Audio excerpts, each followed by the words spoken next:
Gihangop sa gobernador sa Negros Oriental human mapalabang sa Senado ang Negros Island Region nga langkuban sa mga lalawigan sa Negros Oriental, Siquijor, Negros Occidental ug Bacolod City.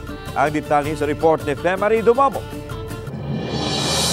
Niadtong Martes napalabang si katulog katapusang pagbasa ang balaudno nga mag-umol sa Negros Island Region nga langkuban sa mga lalawigan nga sakop kaniadto sa Rehiyon 7 sama sa lalawigan sa Negros Oriental ug sa Siquijor. Lakip na niini ang Negros Occidental. 22 ka mga senador ang mibotar pabor sa Senate Bill number 2507 o ang Negros Island Region Bill. Ang pagkapasar niini gihangop ni Negros Oriental Governor Chaco Sagarbarya kay mohatod kini og kaayuhan kay dili naman mulabang og dagat kun mobisita sa mga regional offices. Nang hinaot siya nga mapirmahan na kini sa presidente. Medyo we are signaling mga green light na gid siya.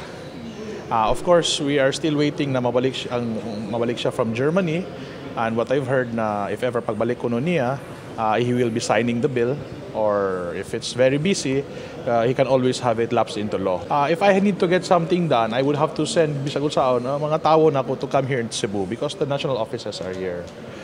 Pero if it's right around the corner, if we have like special requests, special meetings, sayon kaayo to have them called and sayon kaayo to talk to. So that is basically the advantage. Gikasabot na usab ni Sagarbarya ang governor sa Negros Occidental kun asa nga mga government agencies ang ipahiluna sa Oriental ug unsa ang sa Occidental. Before that bill was made, we were gipatawag man ni Speaker ni Zubiri, Senate Speaker. So we had a meeting, we had a list of agencies na unsay amo, unsay ila. Everything was agreed upon, then that's why na okay ang second reading. Then nasulod na ang third and final reading. Samtang masaligon sa DepEd 7 Regional Director Salustiano Jimenez nga mohatod kini og kayuhan sa Rehiyon 7 og sa NIR sa natad sa edukasyon. Nakita na ko at that time the cohesiveness of the people in both areas, no, Negros Oriental and Negros Occidental. So that's what I observed, no, nga ang mga tao ba before according to them that they have different cultures, they have different, but when it was together during the time of the NIR based on experience, they have commonalities actually as one Negorense.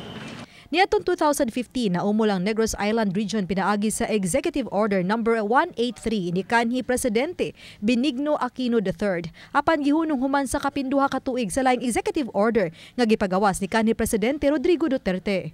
After this may kami BICAM, no, that's the ang members ang i-appoint sang Senado kag sang Kongreso to form the BICAM, no, to trace out ang mga conflicting versions sa proposed House bill kag proposed Senate bill. Oban ni Cleofer Lumayag ug Rod Prado.